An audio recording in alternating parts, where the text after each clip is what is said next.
Kwanza ningependa kumshukuru Mwenyezi Mungu kutujalia hapa tulipo tukiwa salama na afya njema. Lakini pili, ningependa kumshukuru Rais wa Jamhuri ya Muungano wa Tanzania Dr. Samia Suluhu Hassan.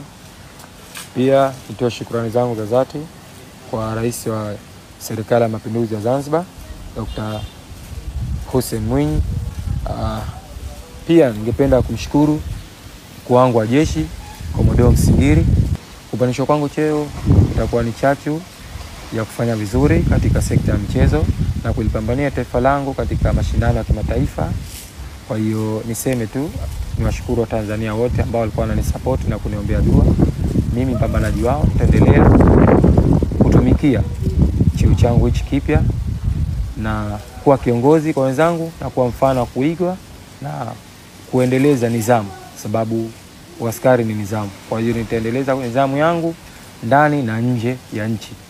Niseme tu shukrani za dhati kwenu wa Tanzania. Salimu kwa jina la Jamhuri ya Muungano wa Tanzania.